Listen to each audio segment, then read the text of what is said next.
Twitter, announcing, "I've spent the last few months learning to build programs to utilize publicly available information to prove that this is way bigger than me. This is about creating chaos in the Republican Party. It's about the organized effort to lose Republicans the midterms and subvert President Trump's agenda." And her big finding, according to her, quote, "A foreign-linked influence network has been running coordinated operations against the Trump administration for 22 months. With her then providing a bunch of data that supposedly proves that this is happening, and she names names, claiming that Trump's former national security director, Michael Flynn, is, quote, "the anchor of a digital infrastructure that has been repeatedly activated at every major Republican fracture point over 22 months of documented data." She then also goes after an organization called Catholics for Catholics that he's a part of, and then says that Russian state media amplified the honeypot claims about her. She then claims that all the same accounts in this supposed influence network immediately activated to boost Candace Owens' conspiracy theories about the Charlie Kirk assassination in Israel. She then connects even more dots, pointing out that right after National Counterterrorism Center Director Joe Kent resigned, Catholics for Catholics announced that they'd have him at their event, for which he says was followed by Tucker Carlson interviewing him and then Kent appearing on stage next to Flynn and Owens. Now, in response to all this, you had Flynn posting a meme of two cats reading smartphones with the caption, "Me and my so-called Flynn network, hard at work.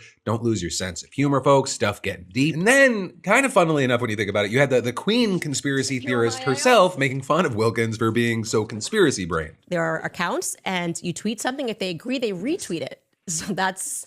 Jack Dorsey could have probably explained this to her in less time than the months that it took her to come up with this theory. I don't know how this jumps from the Catholics to there. You have to read it. It's too stupid for me to understand. So a news publication in Russia retweeted it, and that's how she then realized that, well, then there's got to be an international conspiracy. It makes perfect sense if you suspend rational thinking. That's just a lie. Chapter 3 is just a lie.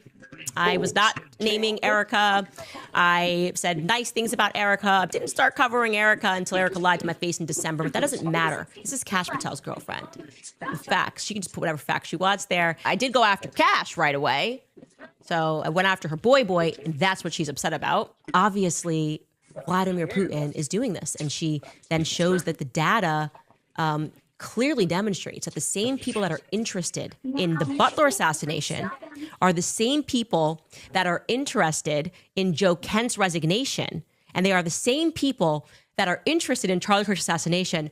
By golly, guys, she has figured out that the MAGA voting bloc might be all interested in these topics. But also, like, a big thing with this is this spat between Wilkins and Owens, it's not an isolated thing. The Republican Party, they are really beginning to notice that the next generation of conservatives, they're sliding more towards Candace Owens' end of the spectrum. You know, you might remember that leaked group chat from October with young Republican leaders in several states apparently joking, though maybe not joking, about gas chambers, slavery, rape, black people being monkeys, loving Hitler, and hating the Jews. Or maybe when it was revealed that the Miami Republican Party made a group chat for students where within 3 weeks, there were over 400 mentions of the N-word, as well as misogynistic, homophobic, and anti-Semitic slurs, and talk about Nazi heaven. Leaks that led to the resignation of a Turning Point USA chapter president who wrote, "I would def not marry a Jew." Meanwhile, the University of Florida's College Republicans chapter was disbanded after its members were accused of doing a Nazi salute. And then this month, the College Republicans of America appointed a longtime fan of Nick Fuentes as their political director. The people then pointing out that he's made comments many consider anti-Semitic, saying that he promoted Fuentes' White Boy Summer Tour in 2021. He was a special guest at Fuentes' conference the next year, and he has a channel on Cozy.tv, which is a platform founded by Fuentes and Alex Jones. Now, with all this, you know, the Republican old guard, like Ted Cruz, for example, they've watched all this with dismay. I have seen more anti-Semitism on the right than at any point in my life.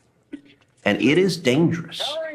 And it risks consuming our party. I don't want us to make the same mistake Democrat leaders made a decade ago, of just to look the other way and to be silent. And also echoing that, you had California's Republican Party circulating a memo last month warning that Fuentes fans were making their way into party positions and running for office, requiring a conscious effort to keep them out. Though personally, I don't think they realize how much they've already been infiltrated, which makes sense because Fuentes has a whole thing where he tells his viewers to hide their power level. Even at times expressing frustration with his audience for doing things that kind of where they out themselves. But also with this, you have others that are less concerned, arguing instead that these are just kind of fringe weirdos trying to make themselves seem bigger than they really are. And there you have some saying that there's evidence to back that up, right? At a TPUSA's conference late last year, for example, an official straw poll found that 87% of attendees viewed Israel as an ally. And there was also a study published back in December that suggested that Fuentes' rise to prominence was artificially fueled by foreign bot farms. So you've had the founding president of the foundation behind the annual National Conservatism Conference telling the Washington Post, "The migration of our politics online has created a perverse incentive structure. If you voice anti-Israel and anti-Semitic views, you get an instant reward in the form of clicks, likes, and follows. This fuels the fallacy that the activist supporters base of the party shares these views. But with that, I would warn them,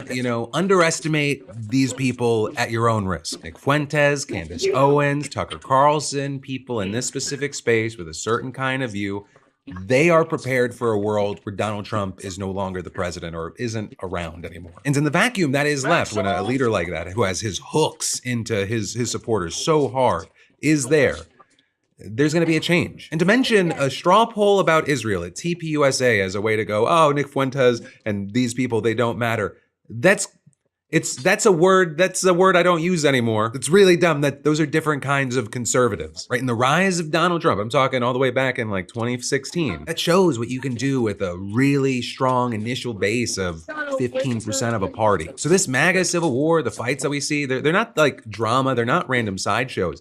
This is a war for the soul of the future of the party. But then also with us talking about a drastically different future, we got to talk about how we may experience a completely different social media and tech landscape altogether in the future. And part of that, it's connected to why you're seeing parents and advocates celebrating the cracks that are forming in big tech's shield of legal protections. Right? Because specifically, we need to talk about how juries in 2 separate states dealt very, very big blows to both Meta and YouTube this week. Right? Just yesterday, we saw a jury in LA finding both companies liable for harms to children using their services. Because you're the plaintiff in that case, going by KGM, and her initial case included all the big social media companies, TikTok, Snap, YouTube, and Meta, with TikTok and Snap actually settling before the case went to trial. You had KGM arguing that Meta and YouTube's platform features, they were designed intentionally to be addictive, especially to young users, and specifically blaming them for the depression and anxiety that she faced as an adult, saying that the issues developed because of her compulsive use of their platforms as a child. And a huge thing is that this is far from the only case that has made this accusation. In fact, thousands of families across the country have filed similar lawsuits, and this was chosen as one of just a handful of bellwether trials, right? A test to see how both sides of this argument play out before a jury. And this one, it seems to have worked out pretty great for them, with the jury awarding KGM $6 million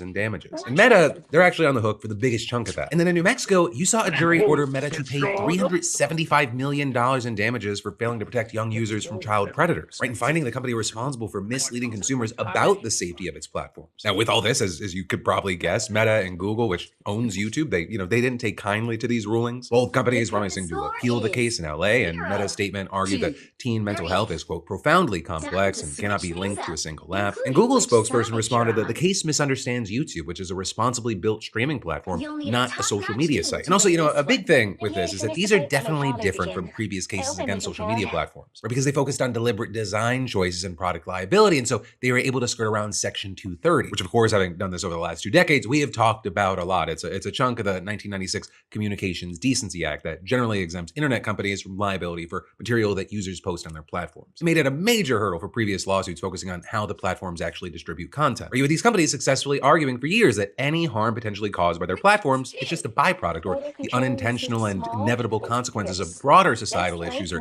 bad actors taking advantage of safeguards. And then also any cases that they've lost, they were pretty easily able to pay the penalty as the cost of just doing business and then able to move on. A few $1 million, it's a rounding error in the eyes of these multi-billion-dollar companies, which is then actually why you have many people saying that the real victory here isn't necessarily that the companies have to cut a check, but rather there is a very real chance to change. Or with tech watchdogs, parents, and children's advocates saying things like the era of big tech invincibility is over. After years of gaslighting from companies like Google and Meta, new evidence and testimony have pulled back the curtain and validated the harms young people and parents have been telling the world about for years. And saying for the parents whose children died as a result of social media harms, today's verdict is a huge step toward truth, justice, and accountability. And you've even got people comparing this to the cases that targeted big tobacco, saying this could be the beginning of a reckoning across the social media landscape, especially because, like I said, there are thousands of cases like KGM's waiting in the wings. And so you're seeing people like an assistant professor of law at the University of Houston Law Center saying, for the first time, courts have held social media platforms accountable for how their product design can harm users. This is a new legal territory that could reshape an industry long shielded by Section 230. Platforms will have to rethink their focus on engagement at any cost, which has outlived itself. And Jim Steyer, the chief executive of Common Sense Media, said that these rulings show that the courts are willing to align with state legislatures and foreign governments to reshape Silicon Valley. Right? Multiple states have enacted various social media laws aimed at protecting kids, or saying they're protecting kids, or launch investigations into platforms. And then also with this, I'll say, well, lawmakers at the federal level have been slow to act. The same is not true for other countries. Right? Both the European Union and individual countries within Europe, they've taken more aggressive actions to crack down on social media usage among younger kids. Right? In addition to more robust laws in general, EU regulators have launched numerous investigations, issued a preliminary decision last month against TikTok for its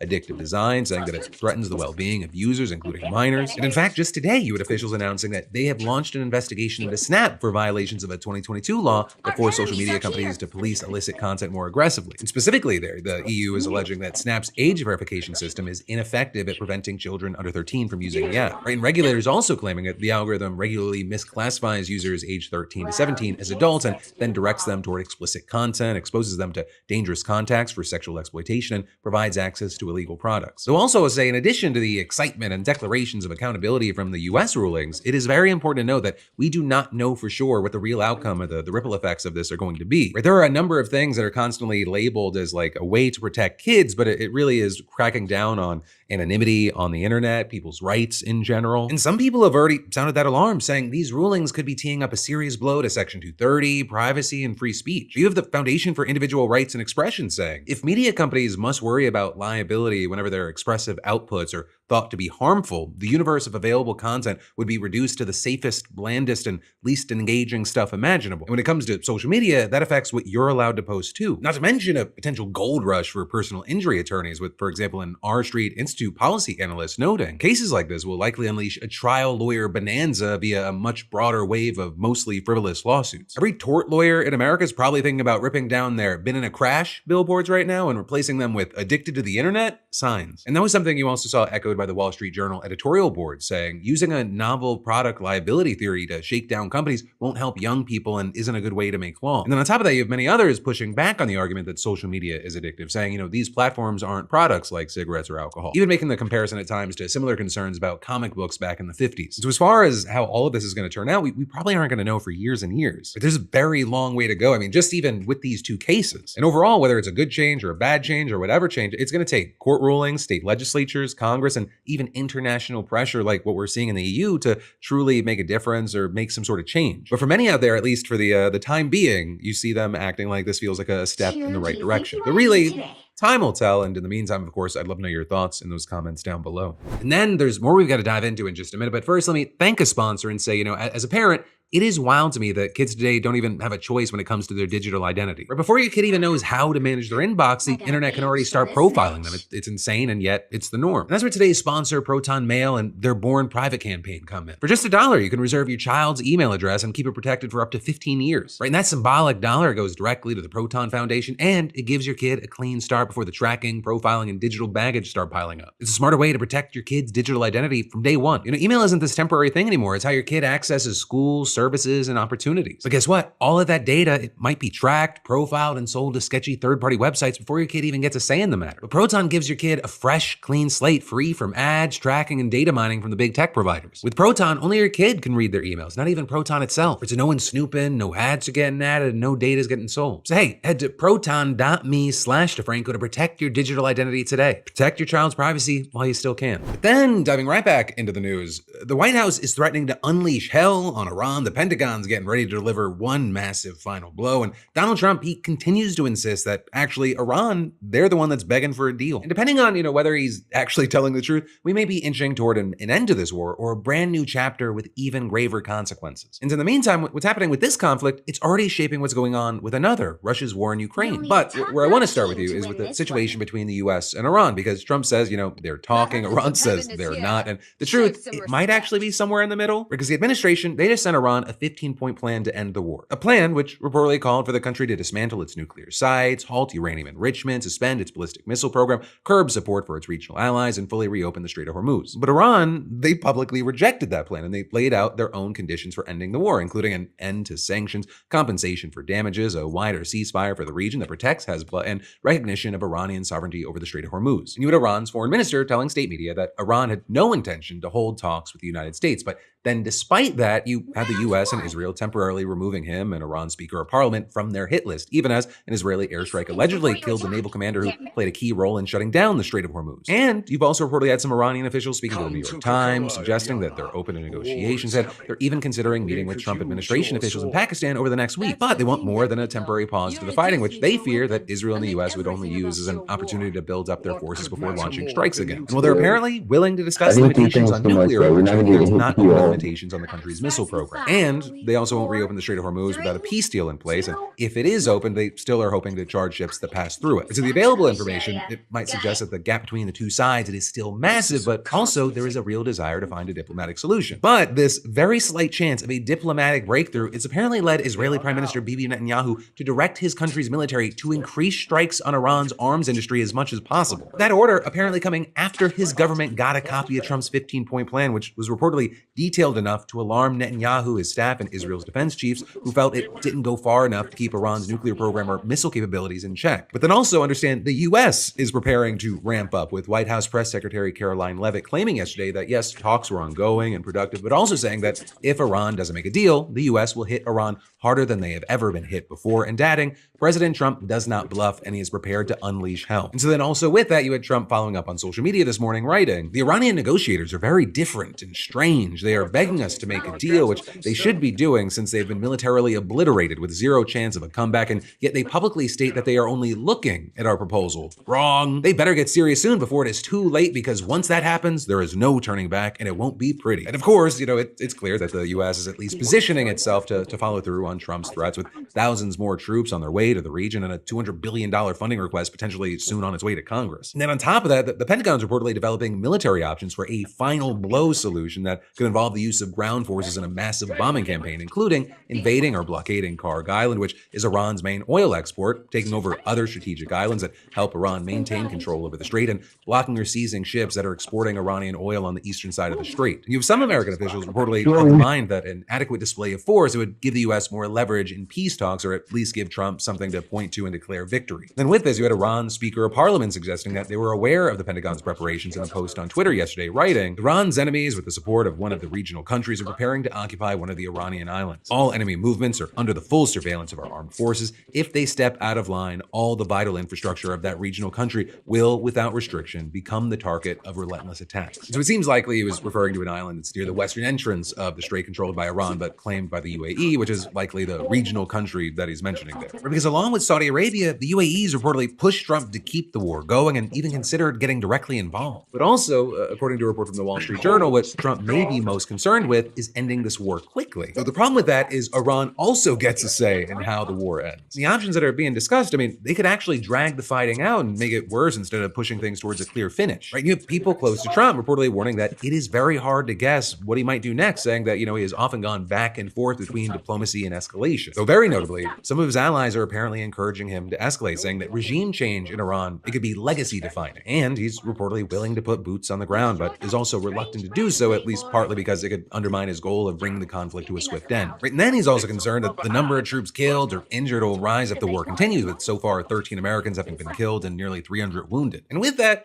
cracks may be starting to show among Republicans when it comes to support for this war, or with several of them leaving classified Pentagon briefings yesterday expressing frustration at the lack of detailed information that they're getting, especially related to the possibility of sending ground troops into Iran. You had one lawmaker saying boots on the ground may be a red line for some, and adding, that's the time that they're going to abandon the effort. There was concern that this is not being ruled out. And with that, you had Republican Congresswoman Nancy Mace saying she will not support troops on the ground in Iran, even more so after this briefing, and adding, the justifications presented to the American public for the war in Iran were not the same military objectives we were briefed on today in the House Armed Services Committee, saying this gap is deeply troubling. The longer this war continues, the faster it will lose the support of Congress and the American people. We've then also seen frustration being expressed by European leaders, with, for example, Germany's defense minister saying at a meeting of the G7 today, to make it crystal clear, this war is a catastrophe for the world's economies. European partners in Germany highlighted from the beginning that we have not been consulted before. Nobody asked us before. It's not our war. Then in a cabinet meeting today, Trump appeared focused on projecting confidence, with him repeatedly insisting that Iran is desperate for a deal, in fact, not him. They are begging to make a deal, not me.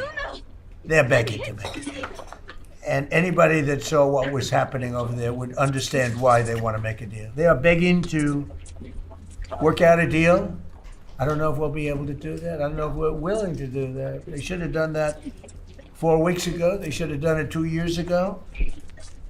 or they should have done it when we first came into office. They are begging to make a deal. Trump also revealed that his so-called mysterious gift that he was talking about that he received from Iran, it was claiming it had allowed several oil tankers to pass through the Strait of Hormuz to show that it was serious about negotiating. And then also speaking of oil tankers, you had British Prime Minister Keir Starmer authorizing the UK's military to board and detain Russian Shadow Fleet tankers in British waters today, so joining other countries including France, Belgium, and Sweden who have taken similar measures. But I also mention it in a story about Iran because Starmer, he specifically claimed that his decision was driven at least partly by the fact that Russia is benefiting from rising oil prices that are linked to the Iran war, which also is just especially the case since the US partially lifted sanctions on Russian oil exports, helping bring its daily oil revenues to their highest levels in years. And then also that this is not the only way that the two conflicts are connected. The Pentagon is now also considering whether to divert weapons originally intended for Ukraine now to the Middle East. And that includes some of the systems that Ukraine needs most, like high-end missile interceptors, the same equipment that the US has already been redirecting from Europe and East Asia to reinforce its forces in the Middle East, raising concerns there as well. And then Russia, they may also be trying to use the war in Iran to undermine US support for Ukraine in other ways as well. Or with, for example, Zelensky claiming that Russia offered to stop sharing military intelligence with Iran if the US cuts off intelligence support to Ukraine in return. And in the meantime, with so much attention on Iran, Putin's only been ramping up his attacks on the country, launching a new spring offensive that's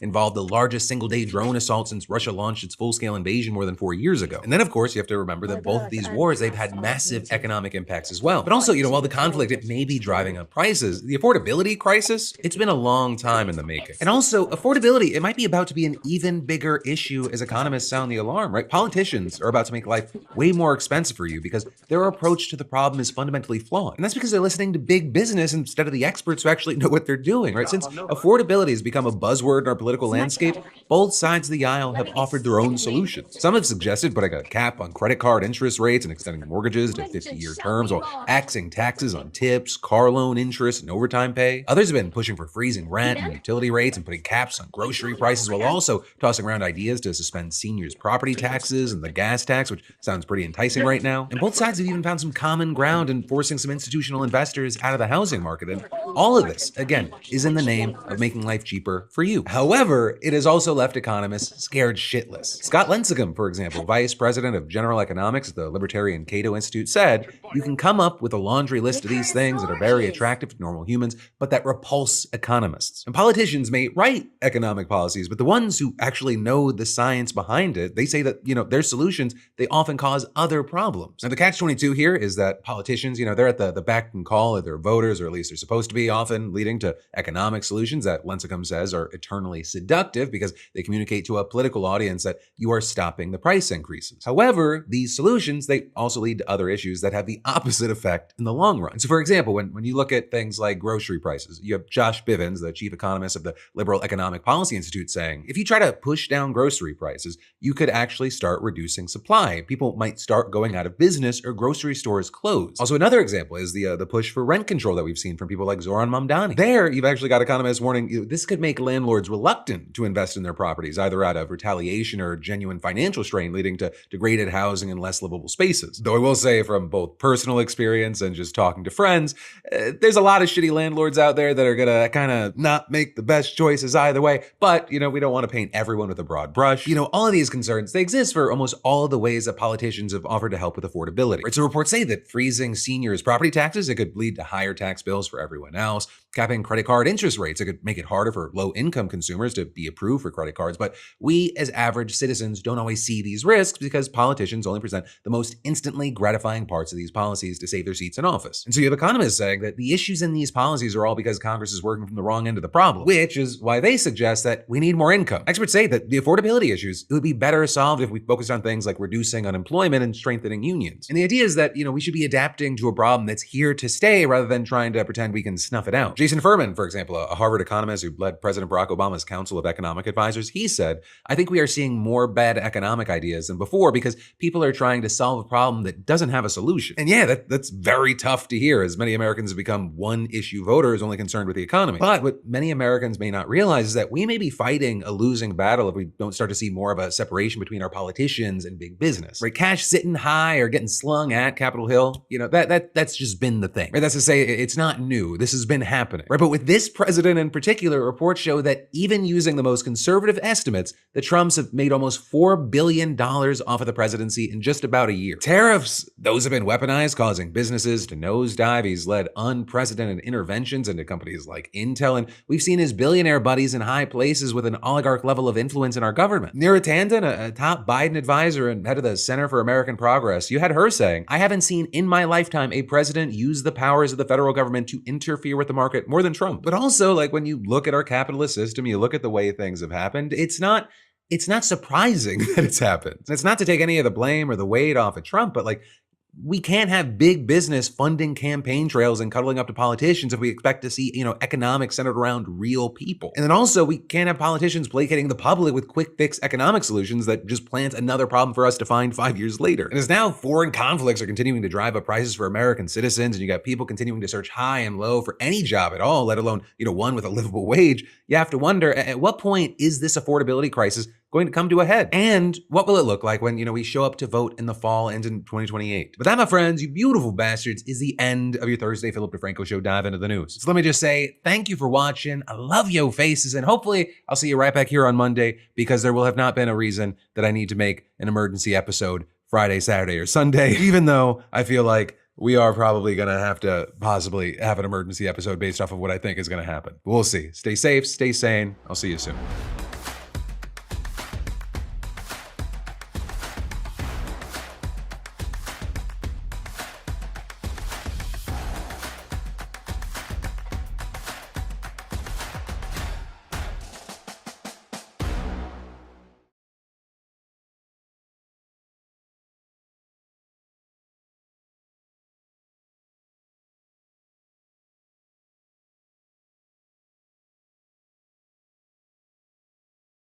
So the guy that was going out of his way to explain that he wasn't Jeffrey Epstein is actually in the Epstein files? Context. Good morning, everybody. This is Palm Beach Pete. I'm not Jeffrey Epstein. I'm just Palm Beach Pete. I'm so not Jeffrey Epstein. Hey, everybody. This is Palm Beach Pete. I'm not Jeffrey Epstein. I'm Palm Beach Pete. I'm Palm Beach Pete. It's Palm Beach Pete. Nothing to do with Jeff Epstein. But as Palm Beach Pete. I'm not Epstein. I'm just Palm Beach Pete. Totally not Jeffrey Epstein. He's dead. There's no way this is real, right? I saw your twin last night. My heart almost jumped out of my chest when I saw him. The likeness is unbelievable. He was hugging and kissing another man in the street. Must be the same man that one of your friends saw. Oh my God. He put out a video confirming it. This is Palm Beach Pete. Some photos of me in the 90s. Okay, let's see it. Man.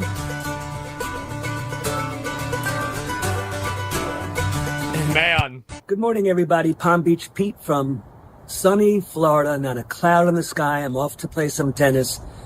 I'm not Jeffrey Epstein. I'm Palm Beach Pete. I want to thank all my followers. This thing has gone crazy viral. Over 100,000 plus followers in less than 2 days. Have a great day. Enjoy life. Like, they're just putting it in front. I'm not Epstein, I promise. Oh my fucking God. New profile. Guys, there's no way this is, I feel like it's total bullshit, but it's really fucking funny. The fact that he's actually in the Epstein files. And he said that he was at a party that Largest frauds in South Florida's history.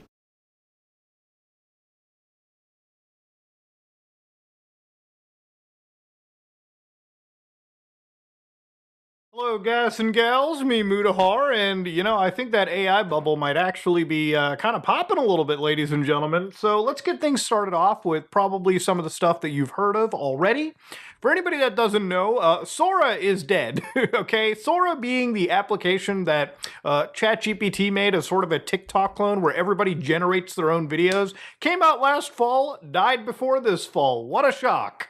And the thing about it is obviously for companies like Disney who put around $1 billion, or at least pledged $1 billion, it's not going to look pretty damn good for them, okay? Literally, they even licensed their own characters for Sora, and it turns out all of that is going to naught. Now, I wasn't surprised by this. I think when it comes to a platform which is 100% generative AI, I don't think people are going to stick around it like they would for TikTok, YouTube, where human beings are posting content. They're probably just going to, prompt a few videos, if they're inquisitive about the tech, and then dip out.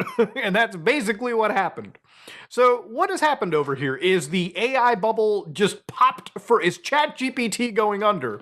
No, the reality is that Sora was so computationally expensive, generating 10-second videos basically for free. Like people could just go in, throw in a whole bunch of stuff, and basically they got access to a lot of hardware, a lot of compute, basically for nothing. Now, where did they put that money to, Muda? Well, they probably put it towards Codex, which is basically a product that people actually use and do in fact pay money for, which is basically a coding agent, and that's where a lot of these companies have kind of gone on to. Now, I don't think ChatGPT is great. I think it's probably one of the worst fucking artificial intelligences that you can purchase. I think if you want to code, and you're going to pay somebody for it, probably go to Claude. If you need to do any internet searches, probably go to Claude. If you're going to want to do anything frontier AI-wise, probably go to Claude, right? The only other options are kind of like, Gemini from Google. I don't even want to call Copilot because Copilot's basically white labeled ChatGPT.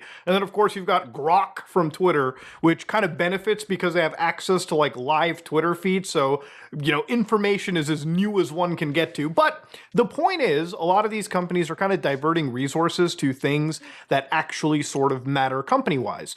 Now, obviously, if you're somebody like Sora, you're in competition with organizations like Seedance, where, from China, these people are developing like artificial intelligence, like video models that, are producing things like this. So here's the Severance Season 2 teaser, basically AI slopped through Seedance. Now, some would consider this, cool. I consider it to be not that great, simply because I don't think the motion really works that well. Something about AI video is just such an easy tell. And, personally, in China it works because they don't have to worry about copyright law. They can basically rip anything they want and nothing's going to be done out of it. And for the people here that are willing to make AI, slop or possibly use it for, commercial purposes, they might even just purchase over the internet from Seedance and then implement it into their videos here. But that's a different story.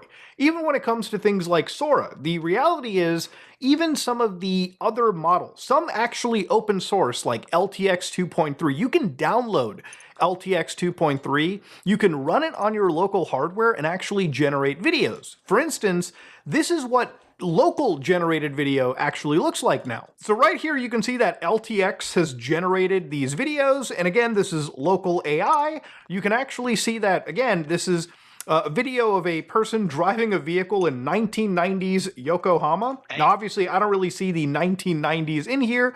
Obviously, I don't see somebody driving in the same lane somebody's coming towards. Obviously, if you look at the text, it does give you generated AI shit as well. But it's gotten better from the days of Will Smith being haphazardly put together in a fucking data center, It's scary, but that's kind of where we're at. Anyways, this video is not about Sora. I don't really care much about talking to it. I actually want to talk about something related to artificial intelligence that I think is a bit more important. So a couple days ago, actually a day ago, it came out that Google came out with this thing called TurboQuant, which was a compression algorithm that reduces the key value cache memory by 6 times, with 8 times speed up. Now, this sounds like a whole bunch of nerdy gobbledygook, but basically the idea over here is that Google has said that they found a revolutionary way, which, by the way, was talked about a year ago in a paper. This is where they effectively compress a lot of the actual data vectors inside an LLM. So the idea here is for anybody that doesn't know how this stuff works, I'm going to show you what a local LLM does. So here is Qwen 3.5, 27 billion. This is this new model where like they've stolen from Claude and sort of distilled it into a free model anybody can download. So this is a program called LM Studio.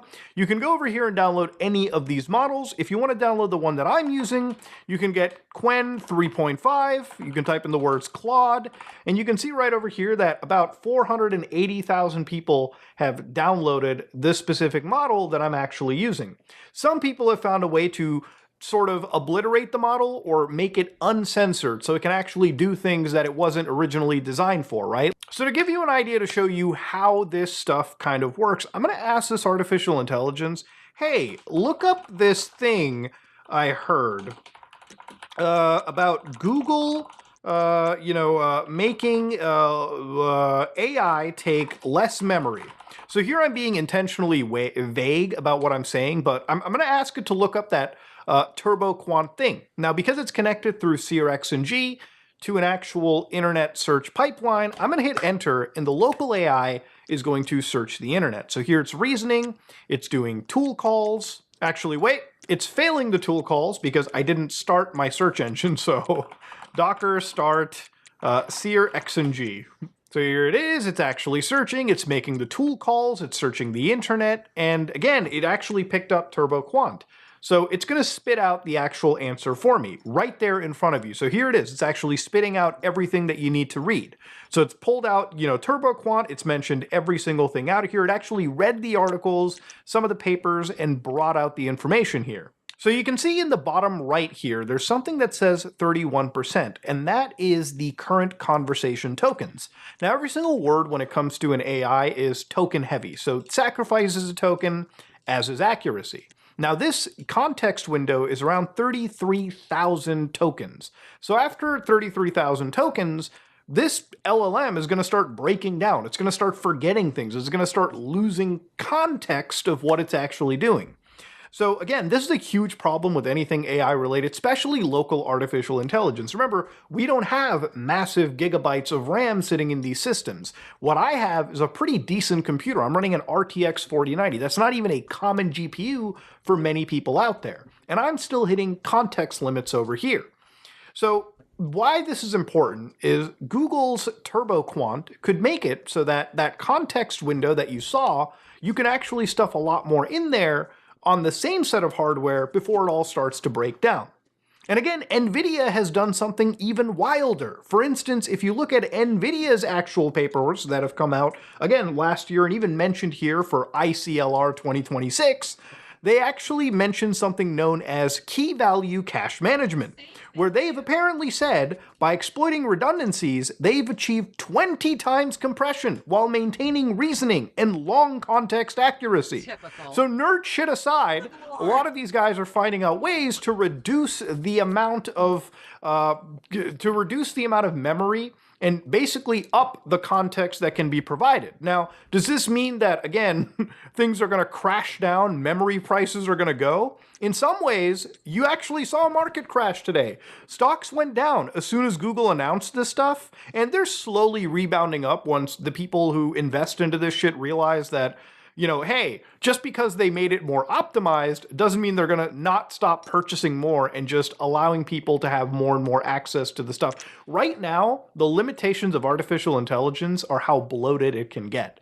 So any optimization like this is actually a net good for, again, not just the big guys who are hosting these models, but also people who are locally running these things like me. Now, I decided to go a little bit deeper into this as well and test just again how decent some of these models are. So this same model that you're looking over here, I actually went online and got something called OpenCode. And through OpenCode, which is sort of this open source AI coding agent, you can install it really quickly. You can pipe local artificial intelligences into it. And I was basically telling it to program basic applications. And in one case, it actually did make a basic application on my system called Shell GPT, which allows me to basically use a command in my Linux terminal like sgpt space, and then basically I type in normal human language, hey, can you update my system? And so if you're a Linux user, it'll identify your system. It'll use a smaller artificial intelligence model to convert your human text into Linux terminal commands. So anybody, I guess, can kind of use the terminal. Even somebody that doesn't know what they're doing can type in what they want their computer to do, and it should convert the information. But that's just something that I'm testing and doing right now. But it's something that I built through this local AI agent. And I think that's some pretty interesting shit to see. I saw, again, obviously, the big guys over at Claude. I did the same thing there, and they achieved a slightly better product. But I was able to do the same thing completely locally on a MacBook that, you know, a year ago I thought probably wouldn't even be happening. So look, is the AI bubble starting to crash? Absolutely. I think when it comes down to a lot of these companies that are giving each other trillions of dollars, I think a lot of people just kind of realize that there are limitations as to what the community and people can accept. I think a lot of the generative AI shit is never going to take off. I don't think generative AI, Sora, videos, audio, any of the stuff is going to work because people just, I mean, I'm going to be real with you. I don't like any of it because I just find it to be very unnerving and I just don't, it doesn't look right to me. And I don't think it looks right to many people. But when it comes to things like, you know, searches, when it comes to general conversations, when it even comes to things like AI coding, which I don't agree with a lot of these big companies kind of isolating this technology for themselves. You know, Steve Wozniak was on Fox the other day, and he said that for the first 2 decades of personal computers, you bought a product, you owned it, you set it up your way, and it always ran that way, and it solved your problems, and let you make presentations of financial data to your managers. It was yours. And then now you have to subscribe to services and pay something per month, and they'll make changes in how things work. Even your muscle memory of where to tap goes away and changes. They'll take things away. Features that you were using and you can't count on anything. They'll take away your data sometimes, just because you made a mistake and didn't pay a bill 1 month or something. So he doesn't like the business model where we don't own anything. And that's one of my issues with a lot of these AI companies, and it's one of the reasons why I don't like to use these big frontier models, because you're paying something, you're paying money to access a service, you're accessing software that you don't, that one day can be taken away from you. Even if it doesn't get taken away from you, if you do one wrong thing on this, like for instance, I was reading the other, month, 2 months ago, that a bunch of ex-engineers, like people who work for Grok, like designing that AI, were actually using Claude to write their stuff. Now, allegedly, if this is true, hilarious. But it turns out Grok ended up, or XAI, ended up getting their access cut off because they were basically making a competing product. And the guys over at Claude didn't like that. So I don't think it's okay when a few companies get to decide how this technology is sort of distributed. That's why I'm one of those people where I'm saying, listen, AI is not going away. It's not ever going to be gone. We're past that boat, okay? You know, it's like asking, hey, can we just throw every single cell phone into the fire and make sure the technology never existed again? Can we throw the engine into a car and pretend it never, or throw the engine into the fire, just destroy every one of them and pretend it never existed?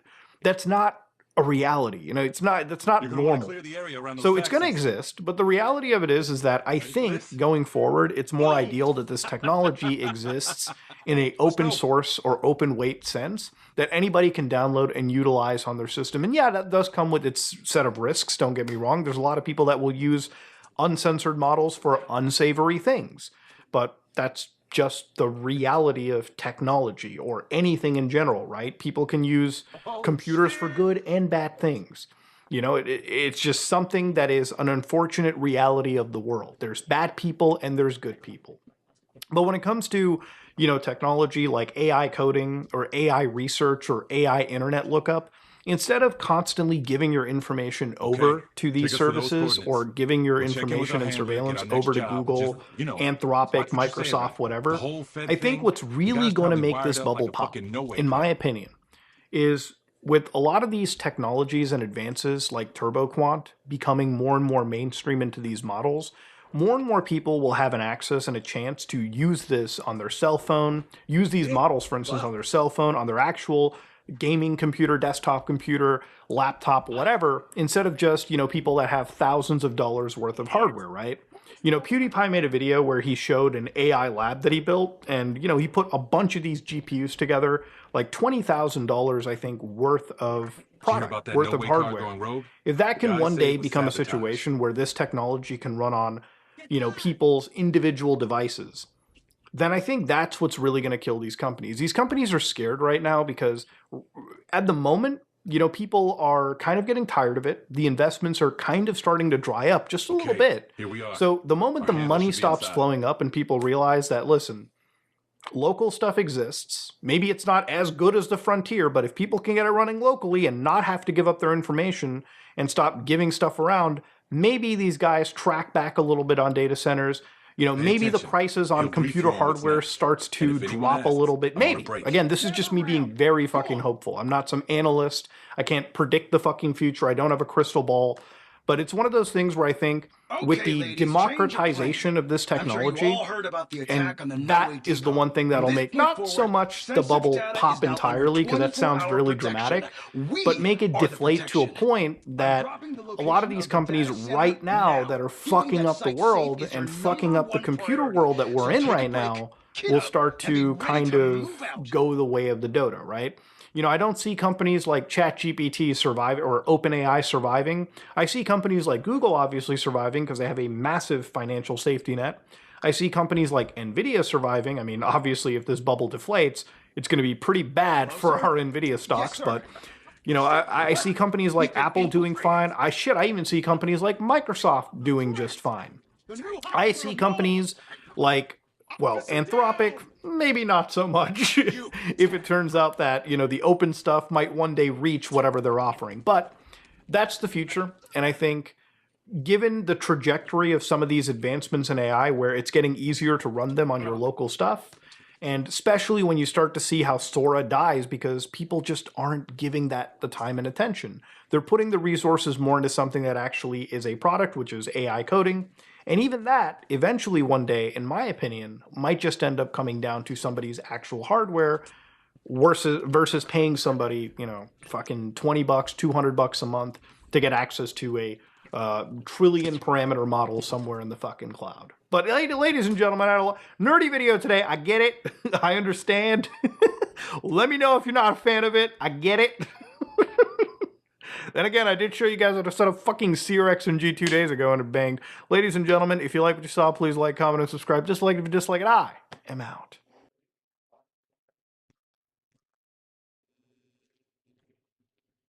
Today, I want to discuss how this war will end. I cannot predict when this war will end, but I want to make certain predictions about how this war will end, okay? So to first understand how the war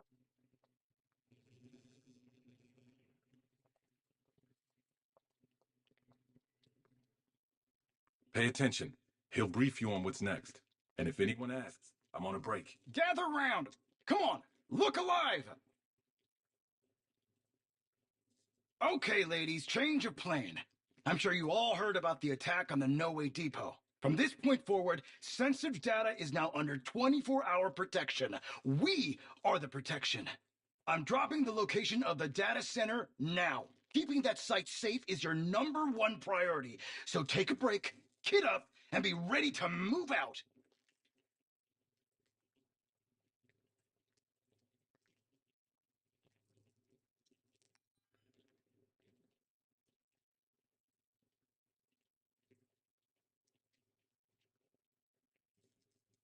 Hello, sir?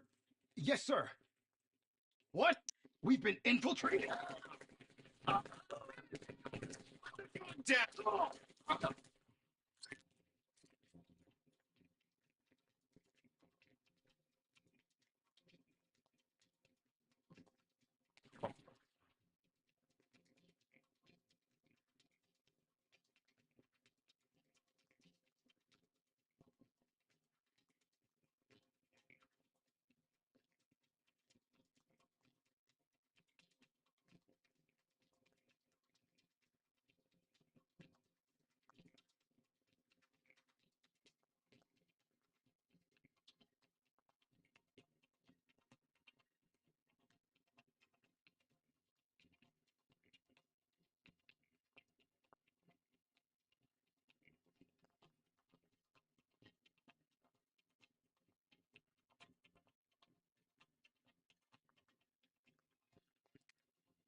Folks, Andrew Tate is on a mad one once again, okay, after he told absolutely everybody that Habibi, Dubai is safe. Come to Dubai, it's safe. There's nothing bad going on in Dubai. Oh, wait, I've just got to get out of Dubai. Let me get over to Hong Kong.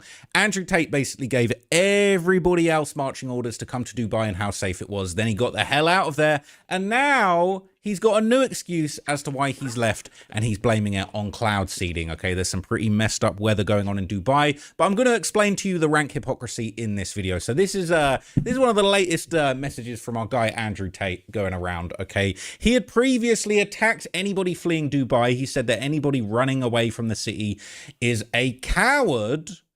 Interesting statements that will definitely get him tongue-tied now. If you're a man and you ran away from Dubai, answer me this. Why are there girls here? There are old ladies, there are children here, and you ran away. And the rest of us are here showing that Dubai is perfectly fine, normal life. You can make up any excuse you want. Everyone who has left Dubai should be permanently travel banned. You know, the last thing a city needs in a time of difficulty are cowards. If you're a man...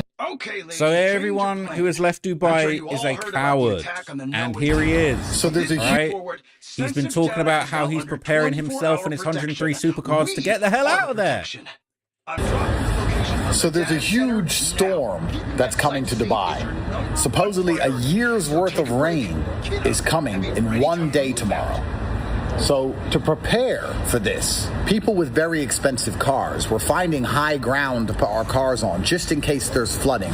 This isn't a problem for the Toyota owners. It's not for the Nissan people. It's not for you people. It's for the people who have priceless cars. Cars that even money can't replace because they're so limited. Not a Ferrari. Ferrari's for brokies. I'm talking about priceless, you know, one-of-ones. People like me. So I've just had to move some of my cars, and I thought, well, while I'm moving my Pagani Hura BC, only 20 in the world, $7.1 million, and while I'm moving my Bugatti Chiron Pure Sport, only 60 in the world, $5.5 million, I may as well move all my cheap cars too. So my Ferrari 812 Competition, I moved that. It was only 1.7 million. And then I had some real cheap, like 765 McLarens. They're like 600 grand each, pennies. I had to move them all. So I moved all my cars to higher ground. And then someone said to me, Andrew, that's crazy. Like the largest gold nugget ever discovered in Australia was only worth $11 million. And you just moved $15, $16 million worth of cars because it might